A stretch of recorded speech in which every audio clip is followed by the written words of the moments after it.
We're live.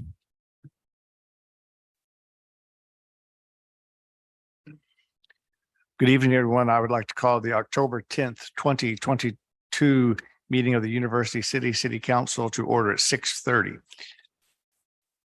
Madam Clerk, would you please call the roll? Councilmember Clay, Present. Councilmember Klein. Here. Councilmember McMahon, Here. Councilmember Cusick, Here. Councilmember Smotherson, Here. Councilmember Hales is excused, Mayor Crowe. Here. Thank you very much. For the approval of the agenda, first item, it will go to the city attorney, Mr. Mulligan. Thank you, Mayor, members of council. With respect to agenda item M3, that's Bill 9488, the developer has requested three relatively minor changes to that bill, and the city clerk has made those changes to the official version of Bill 9488, subject to your approval. The first is in the fifth whereas clause, the words lot consolidation have been changed to final plat. With respect to section 3, paragraph 1, in the second sentence, the words "and the landscape plan dated July 15, 2022 have been deleted. And then lastly, in section 3, the third paragraph, third line, the words "and resident" have been deleted. So that is, those changes have been made to the version which was in your packet. And if there are no objections to that, if the council decides to first request a first reading of 9488, it will be with those changes I've just described. Thank you, sir. Any other changes to the agenda?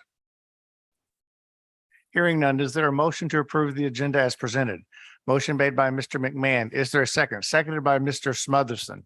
Is there a discussion? Hearing none, all those in favor, please signify by saying aye. Opposed? The ayes have it. We have no proclamations this evening. You have before you the minutes of September 27th, 2022. Is there a motion to approve? Motion made by Mr. Smotherson. Is there a second? Seconded by Ms. Klein. Is there a discussion? Mr. Cusick. Thank you, Mayor Crowe. I will be abstaining from that vote as I was not here that evening. Thank you very much. Any other comments? Hearing none, those in favor, please signify by saying aye. Opposed? The ayes have it. We have no appointments. We have no swearing in. For those of you who have joined us, we always welcome citizen participation. We have it both at this time and then later in the agenda. You may always speak on agenda items or speak on non-agenda items. If you would like to speak, there are sign-up sheets over by the door. You fill them out, place them in the bin, and the city clerk will collect them and bring them forward. When your name is called, you please come to the mic. You have a time limit of 5 minutes and you give your name and address. For the first citizen participation, we have Diane Bonds.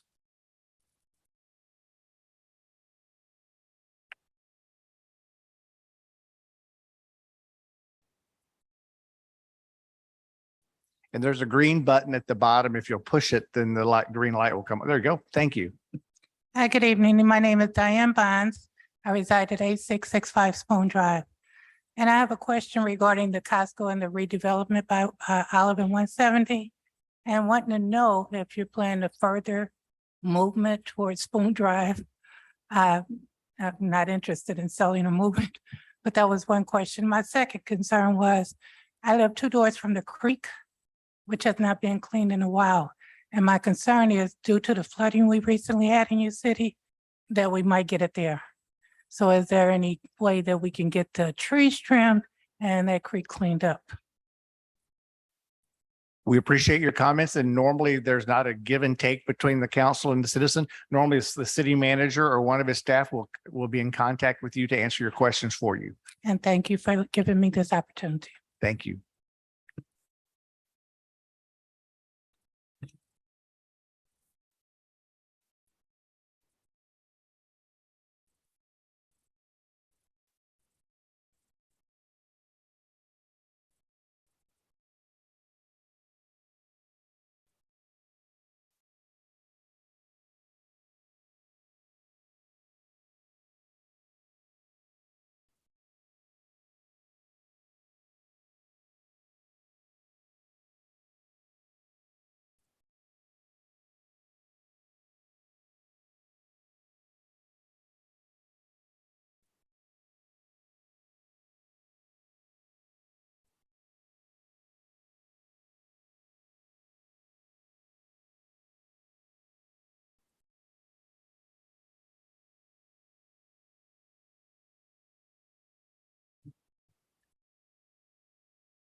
Thank you very much. I believe our next request to speak is from Carolyn Horth.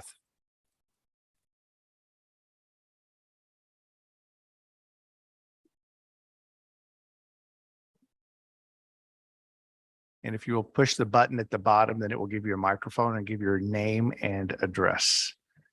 Thank you. Okay, I'm Carol Horth. I live at 1135 Birch Lane.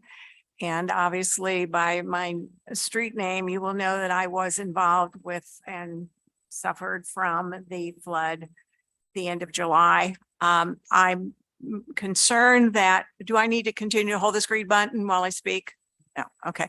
I'm concerned that we have not gotten a complete list of the homes. I was told that that was an old list, and I wondered how it got to be an old list since I've been on that street for 24 years, and they're all the same properties on Birch Lane.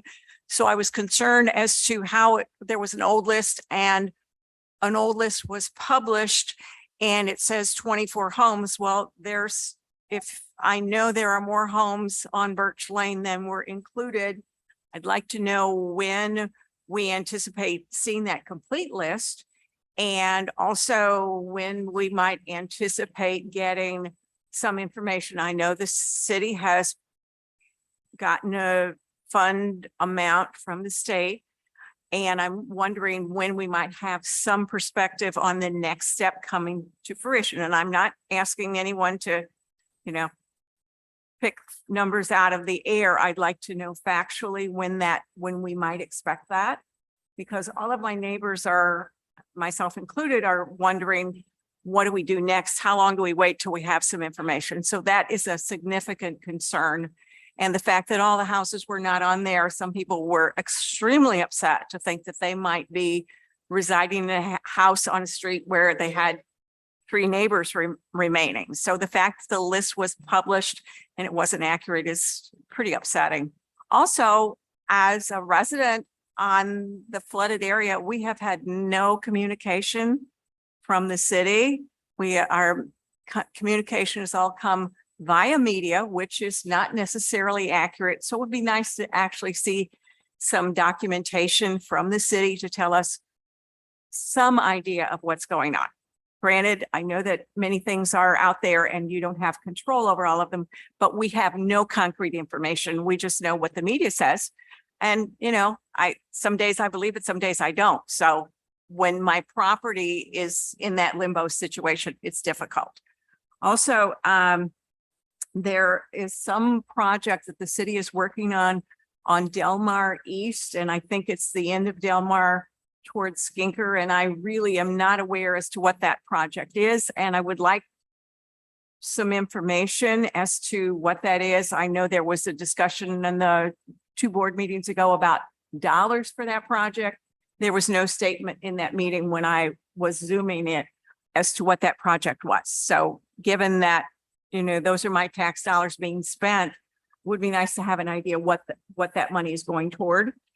And my pet peeve, I'll admit it, is the tax abatement that is being handed out. I know there's supposed to be a balance of the tax abatement versus the money that it brings in, but there's also all the infrastructure that the city pays for.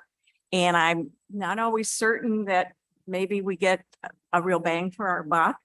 And so I know that, the city is handing out tax abatements. I know most cities do. I understand that, but I think we need to be a little more cautious about it. And also, I think there's some move to maybe replace City Hall, get another building or do something to it. And standing here tonight, it's absolutely gorgeous. I know we had to come the back way and get the elevator up, but I still think we should do all that we can to maintain it and use it to its best advantage, and certainly not tear it down or leave it sitting vacant in our community. We have enough buildings sitting vacant around the community. So there are my statements for the evening. Thank you for letting me speak. And thanks for the work that you do. I'm going to try to be a better participant and become more aware of what's going on in my community. Yeah, but I do appreciate all your efforts. Thank you. Thank you very much. As we move forward, just, I think I can speak for all of my colleagues that there is no movement afoot to abandon City Hall. There never has been, nor while this council is sitting here will there be. However, we do have our police department in trailers. And there is a desire to give the police a permanent home, which is the building behind us, not City Hall. Matter of fact, money is put in place to help maintain City Hall. So with that, we can move forward with the public hearing. We have public hearing for easement vacation of public walkway between 511 and 519 Westview Drive. I will open the hearing at 6:41. And we have, there were no written comments prior to noon today, and I believe there's no one that has signed up to speak. Am I correct, Madam Clerk? That is correct. With no one here to speak, we will close the hearing at 6:41. We'll now move forward with the consent agenda. Oh, and by the way, I apologize, Ms. Horth, Dr. Wagner will be getting back with you through the city manager for the questions that you'd asked about regarding the flag. I apologize. I had a note here to get that to you. And he's sitting in the back of the room, and I'm sure either at the end of the meeting or in the near term, he will get with you. We'll now move forward with the consent agenda. On the consent agenda, you have 6 items. Is there a motion to approve the consent agenda as approved, as presented? Motion made by Mr. Cusick. Is there a second? Seconded by Mr. McMahon. Is there a discussion? Hearing none. All those in favor, please signify by saying aye. Opposed? The ayes have it. Mr. Rose. Mayor Crowe and council members, I would ask that the mayor and council publicly recognize those employees that exceeded expectations in their performance during and after the historic flood that occurred on July the 26th.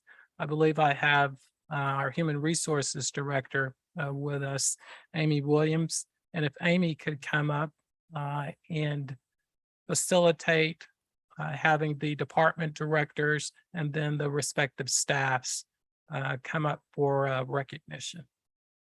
But before she gets to that, and with all of them here, I just want to say how proud I am of them. You know, I know that there were many rescues that happened on the 26th. Thank God I wasn't one of them.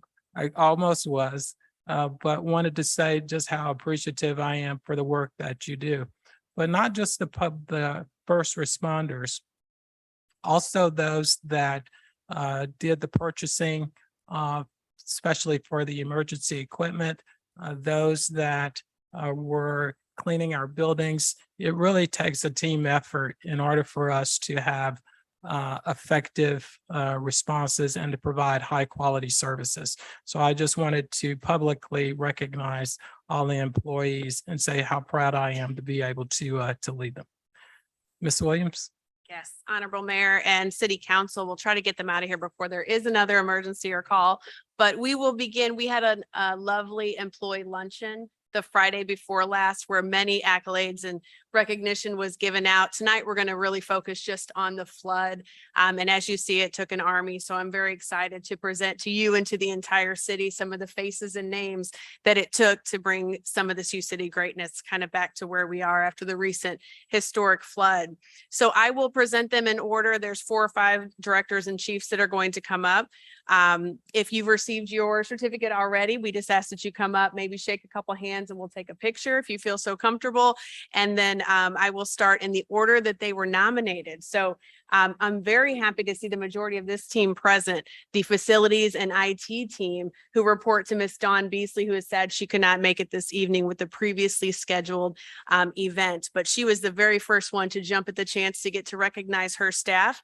And for those duties, I will call Ms. Brooke Smith to the front. Brooke Smith, as you know, is the Deputy City Manager and Director of Economic Development.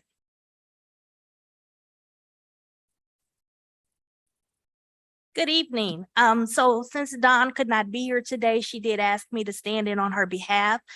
She nominated the entire facilities team, noting that the facilities team has gone above and beyond to get our buildings back to normalcy after the recent historic flood.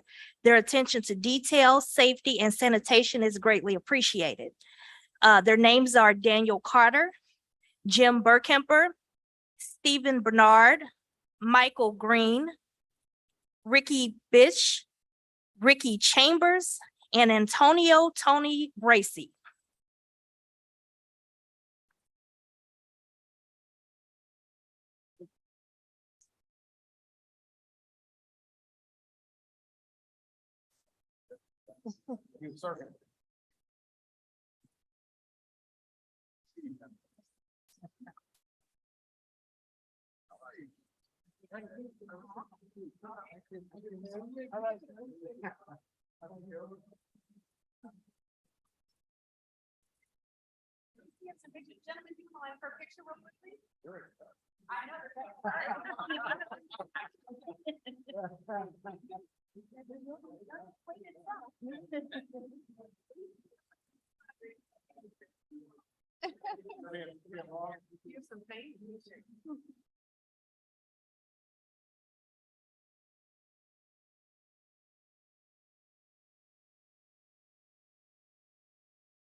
Okay, our next person for IT was actually nominated by many people in the organization, Mike Carlin. Mike works tirelessly and graciously to ensure continued successful operations of the teams during very chaotic times, especially after the recent historic floods. Mike, if you would come forward.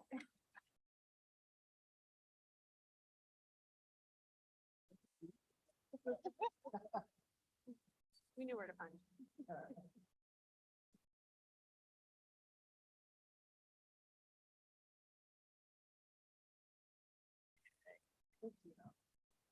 All right, next up, I would like to ask Mr. John Wagner, the Director of Planning and Development, to provide an overview of his award recipients. Among several other duties, John oversees code compliance and a very busy front office clerical staff. Thank you, Amy. I'd like to nominate the entire Property Maintenance Division for their diligence and continuing to perform their everyday scheduled inspections and duties, and in addition to taking time to juggle the required condemnations throughout the city. And though we are still not done, I'm very grateful for our staff and all the effort that they put forward, as well as the patience that they displayed with residents and owners that were pretty distressed and in need of direction. Those folks, I don't believe any of them are here. I believe so anyway. Mr. Dennis Stringfield, Jim Blizzard, Rachel White, Ebony Haggins, Mike Luong, Cherie Young, and Mr. Tim Scott.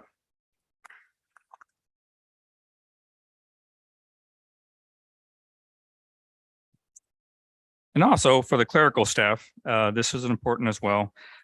This community was one of the hardest hit communities by the flood, and the clerical staff once again provided outstanding services. These folks continue to provide courteous service. Excuse me. Even when customers are frustrated, demanding, and at times pretty tough to deal with when expressing their frustration. And they've been through a tremendous amount as well. The volume of permits and the demand for inspections doubled during these times, but the clerical staff worked diligently to meet these demands. There are three of them, one of whom, Barb Mathis, could not make it this evening, but the other two, I'm glad, are here. Miss Rhonda Young.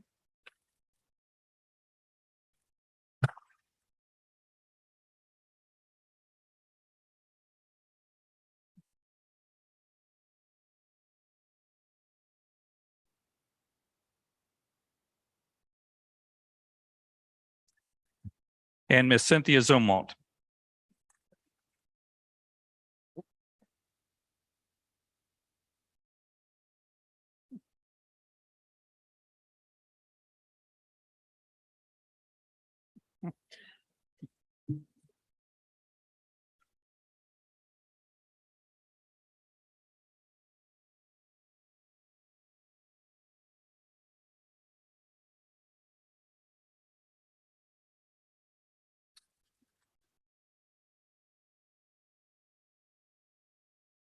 Next up, we'll try to get these guys going. As you see, it takes an army. Chief Hampton, Come to the front, please, to recognize your team and the many tasks they fearlessly completed on that day and since. These men and women definitely answered the call and the phones were ringing off the hook. So we also are recognizing dispatchers as well. Good evening, good evening. What I can say is the eye of the storm comes upon us sometimes when most of us gets to go to sleep, relax, not worry about it. I can tell you, we received over 2,000 calls for service that one particular night, starting at the time of the storm. We're talking 2:30 in the morning. So the rain, the predictions, they were not successful from the Doppler, from the National Weather Service. And I applaud all of these men and women, dispatchers, regular employees that are non-commissioned, as well as these commissioned officers that you see back here, the fire along with the police service. So thank you all for that. And I do want to recognize a lot of these officers and dispatchers that came today. Now, some of these employees have already received their certificates. So let me do call Ms. Chantel Trevino to the front.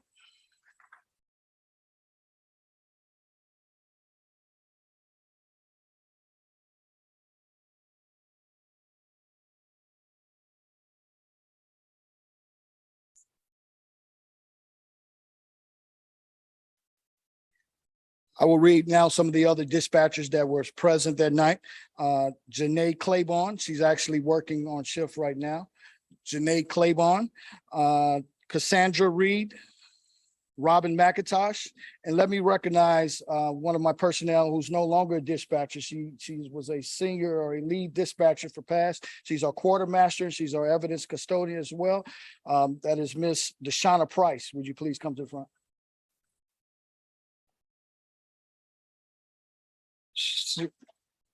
She was here. I did see her walk out with the mother. So thank you, Deshauna, for your efforts. Let me move on to the officers that were, let me be remiss. Let me do mention of Miss Robin McIntosh, who also was present as a dispatcher for those 2,000 calls. Starting with the officers on duty and some that chipped in that came to duty, called to duty. That is Lieutenant Jesse Meinhardt. Would you please step up front?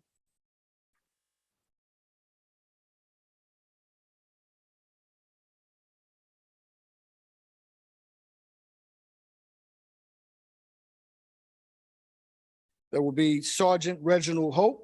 Please step up front.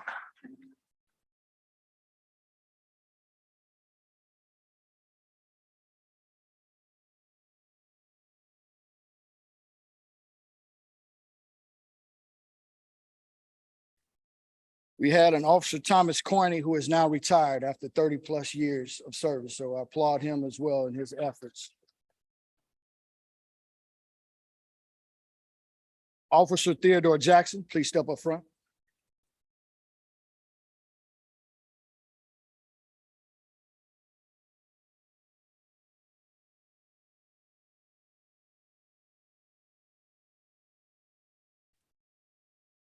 Officer Rolandis Woodland, would you please step up front?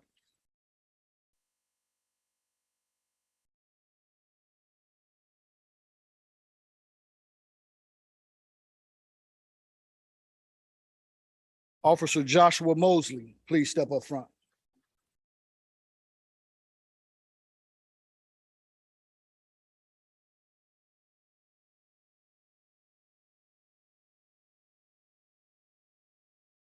Officer Louis Bruno, please step up front.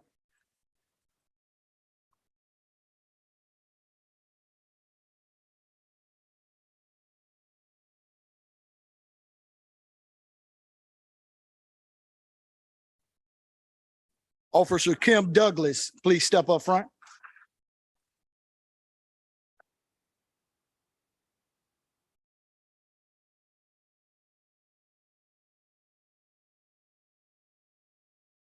And for the few officers that are not here, I will continue with names. Officer Joshua Steigers, we appreciate his efforts that night as well. Officer Anthony Bradley, please step up front.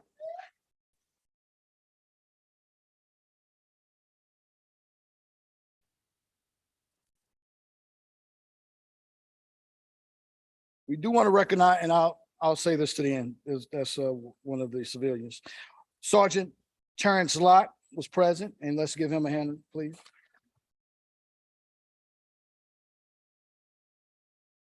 Officer David Cope, please step up front.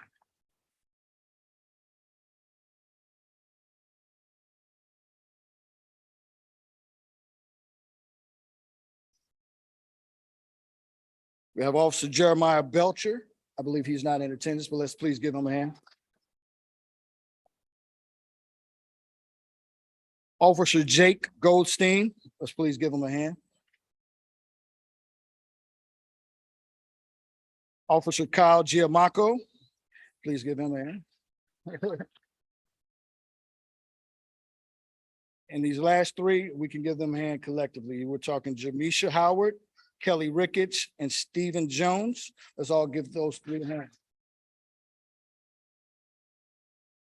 I would like to ask the remaining of the University City Police Force, please step up front. A lot of times, if you could step up front for a picture, a lot of times we get asked, where was some of the footage from these save lives or the emergency incidents? I can tell you they were underwater. So specifically these body camera pieces of equipment that we have on, it did not work underwater. So specifically, we tried to retrieve as much data as we could to recognize these men and women and their heroic jobs and saving lives. I can tell you the confirmed deaths, none here in University City. There was a total of 2 for the entire St. Louis region. So thank you all for your efforts.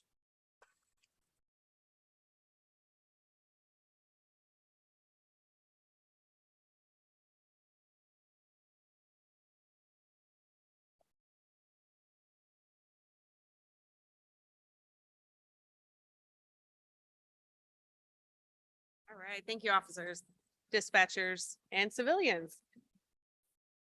We will now bring up a small team represented by Ms. Paula Battle. We would be remiss if we didn't talk about the finance team. Ms. Paula Battles, if you'd like to come up just representing the finance team.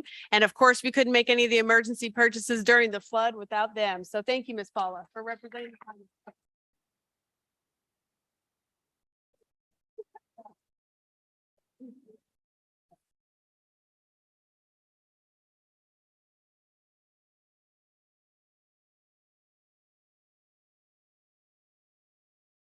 Second to last, we have Chief Henson. If you could come forward to recognize the brave men and women that sacrificed so much to assist this city day in and day out, especially as it related to the flood on that day and since. Thank you. Good evening. Thank you all so much for the opportunity to recognize our employees. In the early morning hours of July 26, 2022, the University City received an unprecedented amount of rainfall, leading to severe flooding throughout the city. Over the next several hours, the members of the University City Fire Department and Police Department responded to multiple persons in need of rescuing from rising floodwaters. This required every member of the on-duty fire and police crews to put themselves in harm's way by entering the chest-deep running water. The efforts culminated in the rescue of a child trapped in a basement, which was flooded within inches of the floor above. One story from that night, to just kind of sum it up, is one of our gentlemen went out to check a car that you could just see the roof of that had just floated in. And he's standing just a little over chest deep, and he comes back out of the water. And I said, what have you got? He said, I really don't know. An adult groundhog swam up to him and started crawling up his side. So he come out with this groundhog. He's like, what do I do with it? I said, find high ground in a bush and give it a home. So he did. So, I mean, even the wild animals were more scared of the flood than they were people that night. So, so in recognitions of their actions to protect the lives and property of the citizens of University City, we would like to recognize the following members of our department. Battalion Chief Joel Myers.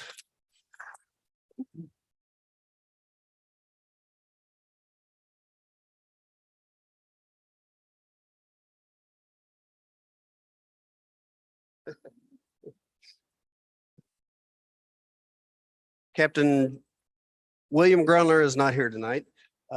Captain James Cage.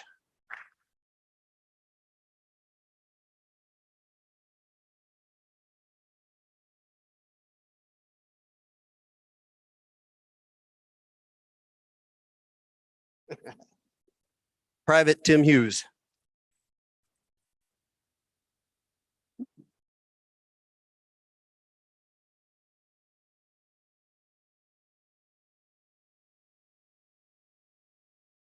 Private Rob Herrick.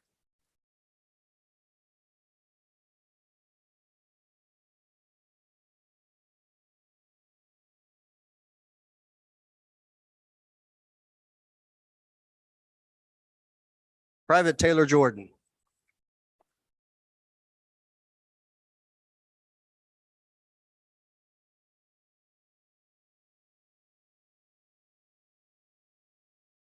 All right. Private Maurice Williams and Private Aaron Moon, I'm sorry, are running calls right now. These guys, this is also the on-duty crew tonight, so. Private Zach Heberly.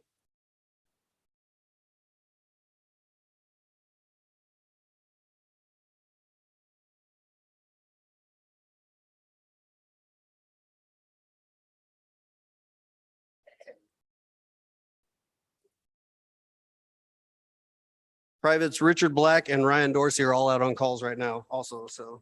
Private Josh Wilson, I'm sorry, Wilson. There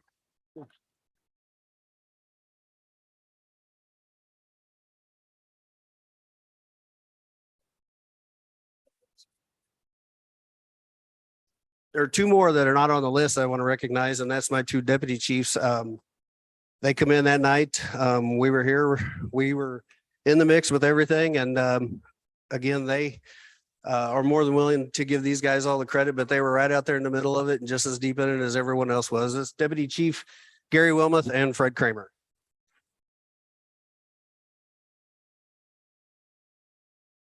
Come on.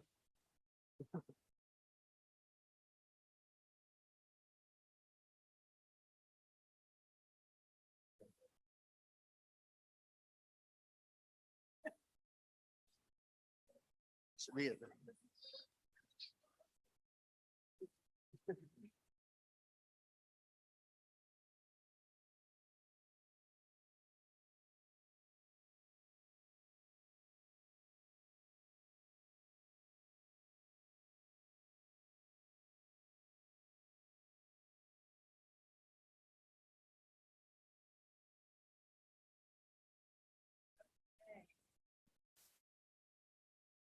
And last but not least, we want to call Darren Dunkel to the front, who currently oversees both parks, rec, and forestry, as well as public works, for the countless hours that his many teams spent out and still spend out recovering today. Thank you. I want to thank our men and women who work in parks and public works, forestry, for their tireless efforts and what they did with the cleanup from the flood. It's a daunting task. They spent over a month and a half out on the streets picking up debris from individuals' homes and from businesses, as well as working out of facilities that we lost as well in those cleanup efforts, and trying to replace vehicles and assess parks while still trying to keep up our level of services that we have ongoing. Tonight, first, I want to address the park side of things. I have two individuals here tonight. First, Todd Strubhart, who is the Deputy Director of Parks Maintenance and Operations. And I want to thank him. He's been my right-hand man throughout this process of boots on the ground out in the field. And without his efforts on leading not only the parks, but assisting on the public works side, we wouldn't be able to be where we are today. So I want to thank you, Todd, for your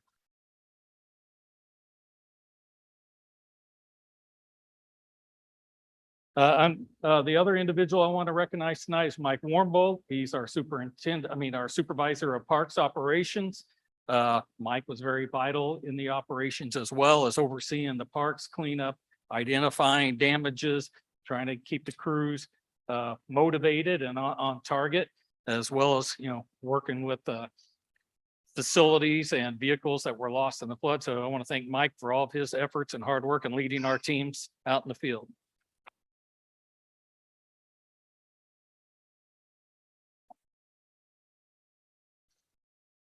Unfortunately, the rest of our crews on parks couldn't make it here tonight, but I'd like to read off their names. And under the Parks Department, we also have forestry and fleet involved here too. Tom Brushwood, who is our fleet manager. Janet Carter, who's my executive secretary. Richard Collins in forestry. Zach Gant in parks. Rick Green in parks. Al Hopkins forestry. Jacob Kaiser forestry. Mike Lavender Parks, Mike Murphy Parks, Dwayne Reed Parks, Don Ryan Parks, Brian Stroutman Parks, Juan Taylor Parks, and Brandon Williamson in the Parks.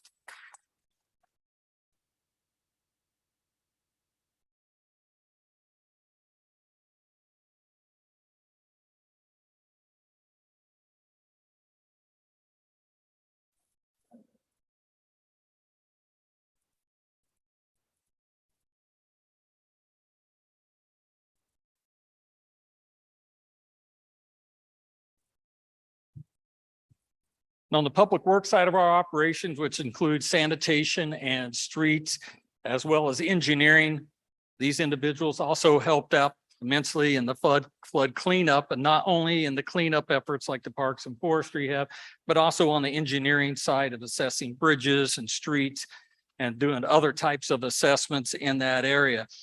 Also trying to keep up with the sanitation, not only with the debris pickup, but trying to stay on schedule, picking up the regular trash that was greatly affected as we had multiple trash vehicles that were damaged through the flood as well. Also on the clerical side and help running the office operations tonight, I have DeMarco Williams that is here.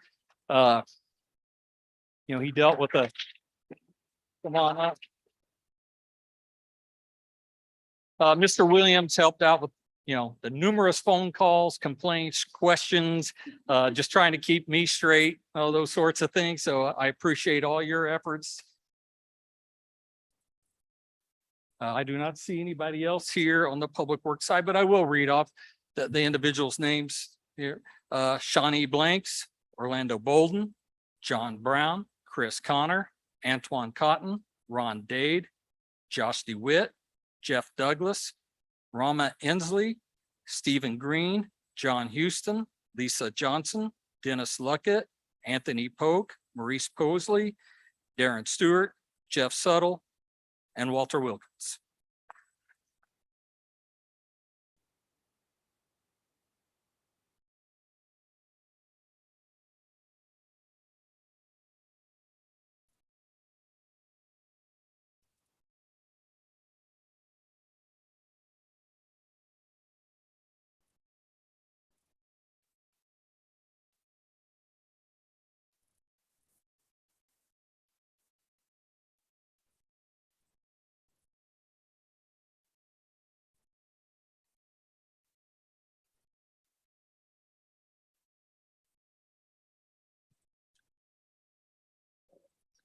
To everyone, again, thank you very much for the dedication you have to keeping all of our cities safe and moving. And if there's any indication that it takes a village, this is it, because we had quite a village. So to all of you, again, thank you. To your families that are here. I know you're very proud of the folks who kept everyone safe and kept our city moving. So to all the families, thank you for your sacrifice as well.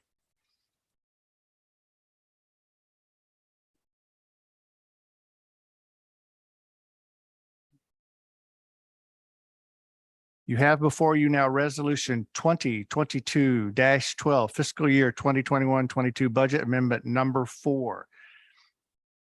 Is there a motion to approve? Motion made by Mr. McMahon. Is there a second? Seconded by Ms. Klein. Is there discussion? Hearing none. All those in favor, please signify by saying aye. Opposed? The ayes have it. Bill number 9487. Who would like to introduce? Mr. Cusick. Madam Clerk, may we have the first reading? Bill 9487, an ordinance vacating and surrendering a public walkway between 511 and 519 Westview Drive. Thank you very much. We now have Bill number 9488. Who would like to introduce? Mr. Smotherson. Madam Clerk, may we have the first reading? Bill 9488, an ordinance approving a final development plan for Phase 2 of the proposed Market at Olive development located at 8630 Olive Boulevard. Thank you very much. We'll now move forward to the council reports and business. Do any members of council have a report to make under this section of the agenda? Hearing none, we will move forward to our second round of citizen participation. We have one citizen who has requested to speak, and that is Ms. Erin Ginsburg. Please move to the podium, hit the button and give us your name and address.